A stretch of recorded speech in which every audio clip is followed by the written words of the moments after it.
আসিফ মাহমুদ সজীব ভুঁইয়ার কর্মকাণ্ড নিয়ে নানা সময়ে নানা ধরনের আলোচনা হয়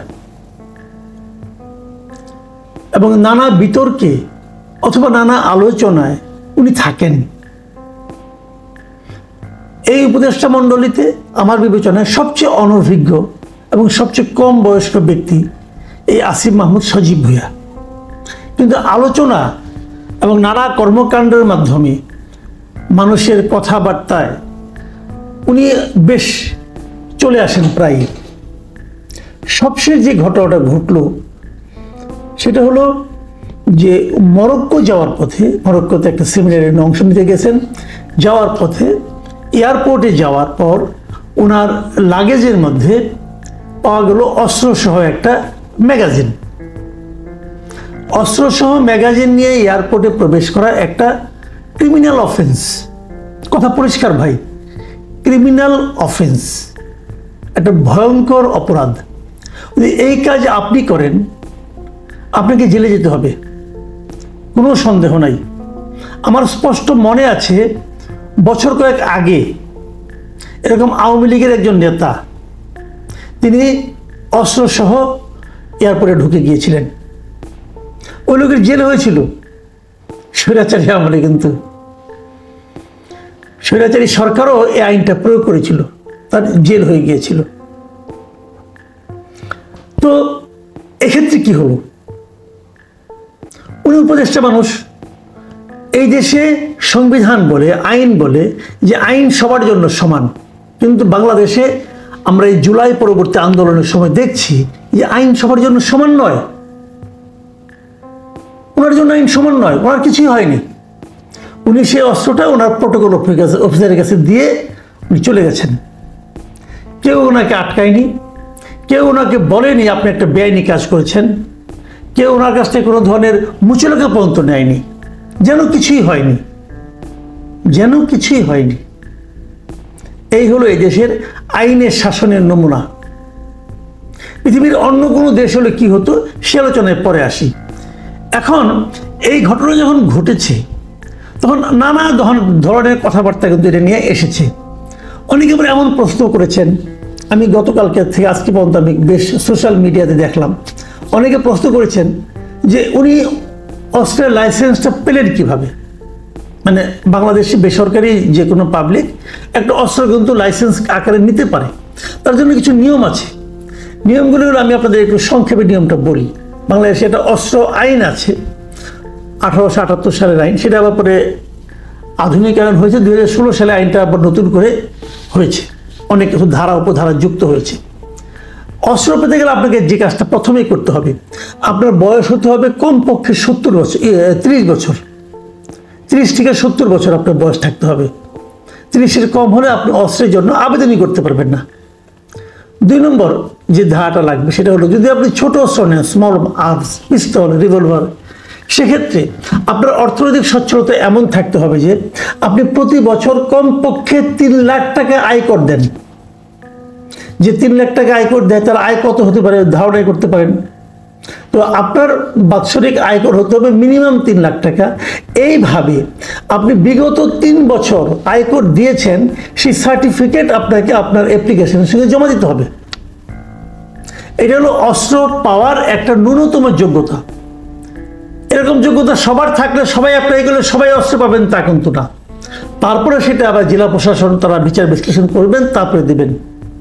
তো আসিফ মাহমুদ ভুঁইয়া কীভাবে অস্ত্র পেলেন? ওনার বয়স 26 বছর, আর ওনার 3 লাখ টাকা আয়কর দেওয়ার অ্যাবিলিটি আছে বলে আমি বিশ্বাস করি না। কারণ উনি কয়েকদিন আগে বেকার ছিলেন, লেখাপড়াও শেষ করেননি তখনও। তো উনি কি করে দিবেন? ওনার ইনকামটা কি? কাজে এই দুটো পয়েন্টে ওনার সে অ্যাবিলিটি নাই। এটা নিয়ে অনেকে অনেক রকম আলোচনা করেছেন যে কীভাবে অস্ত্র পেলেন না পেলেন। এটা নিয়ে মানুষ আলোচনা করতেই পারেন। আসিফ মাহমুদ সজীব ভুঁইয়ার যে ভেরিফাইড ফেসবুক পেজ, তার যে অ্যাডমিন মানে উনি, আমি মনে করি যেহেতু ওনার ভেরিফাইড, এখানে উনি আজকে একটা স্ট্যাটাস দিয়েছেন। সেই স্ট্যাটাসটাতে উনি একটা ছবি দিয়েছেন, অস্ত্র আইনের একটা অধ্যায়ের ছবি দিয়ে দিয়েছেন এবং ছবি দিয়ে উনি মন্তব্য করেছেন যে আসুন জানি, শিখি, তারপর মন্তব্য করি। ডিফেম করাই যদি উদ্দেশ্য হয় তাহলে অজ্ঞ থাকুন। ধন্যবাদ। এই যে ওনার মন্তব্যটা, এই মন্তব্যটার মধ্যে আমার কাছে মনে হয় এক ধরনের ঔদ্ধত্য আছে। মানুষকে আক্রমণ করার এক ধরনের মানসিকতা এখানে কাজ করেছে। তারপর উনি বলতে চেয়েছেন যারা ওনাকে ডিফেম করেছেন তারা সবাই কিছু জানে না, কিছু শেখেনি এবং তারা অজ্ঞ মূর্খ। উনি হলেন মহাজ্ঞানী। এই মহাজ্ঞানী উপদেশটা জনগণকে এক দফা জ্ঞান দিয়ে দিলেন। হ্যাঁ, উনি কি বলেছেন সেটা আমি ওটা আপনাদেরকে একটু ধারণা দিতে চাই আমি, যে আসলে একটা আইন আছে। আইনটা কি? এই অস্ত্র আইনের 32 নম্বর ধারায় বলা হয়েছে বিশেষ প্রাধিকার।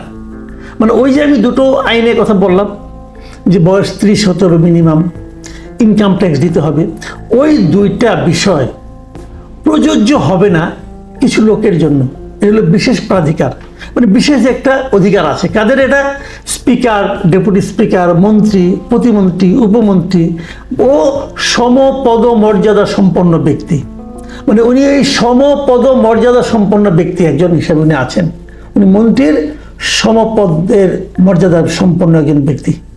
অতএব ওনার জন্য ওই 30 বছরের নিয়মটাও প্রযোজ্য নয় এবং ওই ইনকাম ট্যাক্সের ব্যাপারটাও প্রযোজ্য নয়।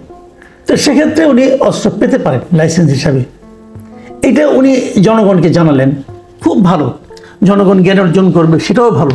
কিন্তু আসিফ মাহমুদ সাহেব, আপনাকে আমি একটা কথা বলি, আপনি যখন জনগণকে জ্ঞান অর্জন করতে দিলেন তখন জনগণ কিন্তু আপনি যতটুকু দেখাবেন ততটুকু পড়েই থেমে যাবে না, তারা আরও একটু পড়তে চাইবে। যেমন আমি নিজে অস্ত্র আইনটা জানতাম না, আমার জানার কোনো প্রয়োজন পড়ে নাই। আমি কখনো ভাবিনি যে আমি অস্ত্র দিব, আর যদি ভাবতামও আমি নিতে পারতাম না। আমি প্রতি বছর 3 লাখ টাকা আয়কর দিতে পারি না, আমার এত ইনকাম না। কাজে আমি পারতাম না, আমি তো মন্ত্রীও না, কাজে ওটাও আমি বিশেষ প্রাধিকারও আমি পেতাম না। তো আপনি বলাতে আমি এটা পড়েছি। 32-এর পরে হয় 33 নম্বর ধারার 33-এর খ, সেখানে কি বলা হয়েছে? জনাব আসিফ মাহমুদ, এটা কি আপনি জানেন? এটা কি পড়েছেন? এটা কি শিখেছেন? আপনাকে আমি একটু শেখাই কি আছে ওখানে। 33-এর খতে বলা হয়েছে, বিদেশে অবস্থানকালীন সময়ে লাইসেন্সকৃত অস্ত্র সংশ্লিষ্ট জেলা মালখানা থানা সেফ কিপিং লাইসেন্স প্রাপ্ত প্রতিষ্ঠানে জমা রাখতে হবে।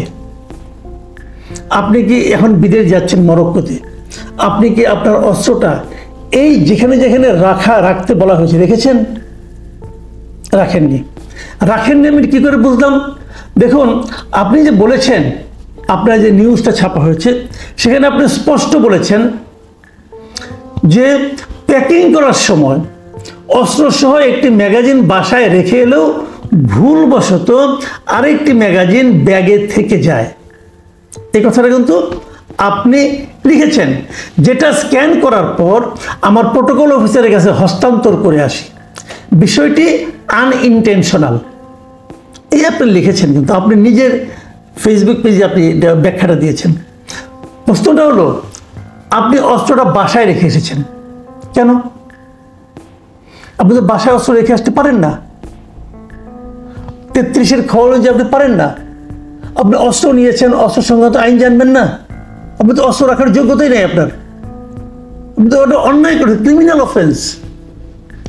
এটা একটা ক্রিমিনাল অফেন্স আপনি করেছেন। কেন রেখে আসছেন বাসায়? অস্ত্র এমন একটা জিনিস, আপনি অস্ত্রের কোনো একটা পার্ট কারো হাতে হস্তান্তর করতে পারবেন না। এটা আপনার ব্যক্তিগত, আপনার বাবাকে দিতে পারবেন না, আপনার মাকেও দিতে পারবেন না। এটা কি আপনি জানেন? আপনি তো জ্ঞান অর্জন করার জন্য জনগণকে মাঠে নামাই দিলেন। জনগণ কিন্তু মাঠে নেমে গেছে। আমার মতো লোক যখন নামছে, অনেক লোকে নামছে। তো জ্ঞান অর্জন করতে পারলাম যে আপনি একটা ক্রিমিনাল অফেন্স করছেন। তারপর আপনি কি করছেন? আপনি যে ম্যাগাজিনটা আপনার কাছে ধরা পড়েছে সেটা আপনি আপনার প্রোটোকল অফিসারকে দিয়ে দিয়েছেন। আপনি ওই ম্যাগাজিনটা আপনার প্রোটোকল অফিসারের কাছেও দিতে পারেন না। আপনাকে জমা দিতে হবে আপনার নিকটবর্তী থানায়। আপনি প্রোটোকল অফিসার যে ওখান থেকে নিয়ে বেরিয়ে গেল, তাকে তো যে কোনো সময় অ্যারেস্ট করতে পারে পুলিশ। তুমি এটা পেলে কোথায়? কোনো আইন নাই। আপনি উপদেষ্টা না, কি আসে যায় রে ভাই? কি আসে স্যার উপদেষ্টা? উপদেষ্টা হচ্ছে কি হয়েছে? আপনি বাই চান্সে উপদেষ্টা হন আর নির্বাচন করেই হন, যেভাবেই হন, বাংলাদেশের আইন অনুযায়ী আপনার এই উপদেষ্টা মূল্যের কোনো মূল্য নাই যদি আপনার হাতে একটা এরকম বেআইনি অস্ত্র থাকে। আর উপদেষ্টার অস্ত্র বলে যদি প্রোটোকল অফিসার নিয়ে যায়, তার তো জীবন রিস্ক। এখন এটা ছিনতাই হয়ে যেতে পারত। আপনি কি করলেন বলেন? আইন মেনেছেন?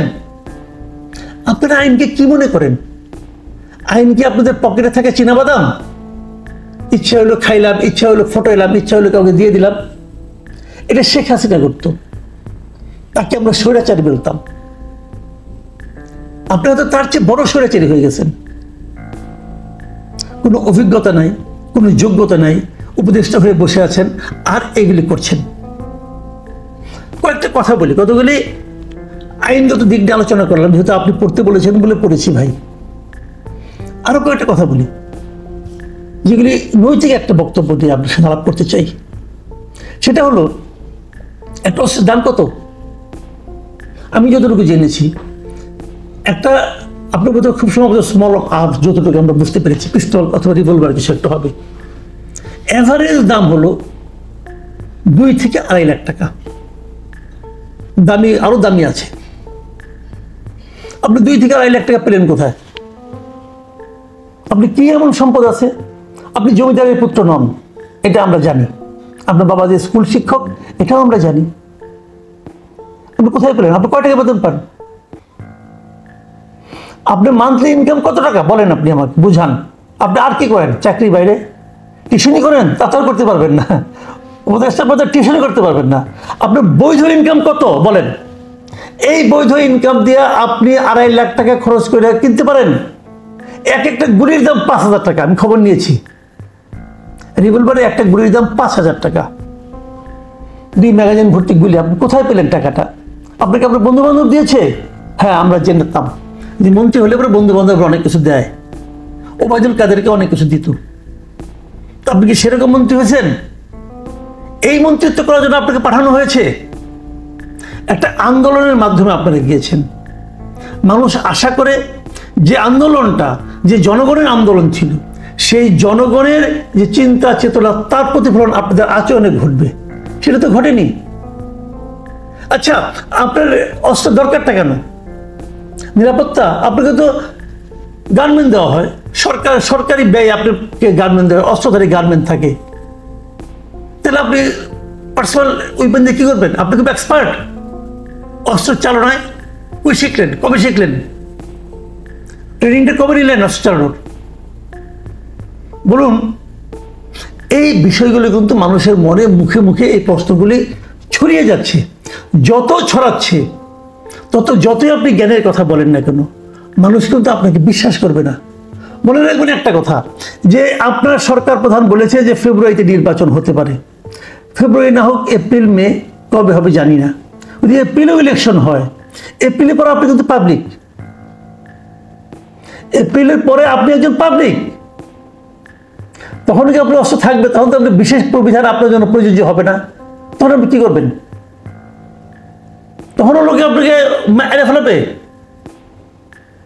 এইগুলি মাথায় রাখতে হয়, দীর্ঘমেয়াদী চিন্তা করতে হয়, মানুষের সেন্টিমেন্টের কথা ভাবতে হয়। আপনারা ধরাকে সরাজ্ঞান করছেন। আপনাদেরকে আবারও মনে করে দিই, যে জিনিসটা আগের সরকারের প্রধানকেও এবং সরকারের লোকজনকে মনে করে দিতাম, সেটা আপনাকেও মনে করে দিই, যে এই দিন না, আরো দিন আছে। সেই দিনের কথা মাথায় রেখে যারা চলতে পারে, তারাই দীর্ঘমেয়াদে প্রকৃত রাজনীতিবিদ হতে পারে। অন্যরা হুমড়ি খেয়ে নর্দমায় পড়ে যায়।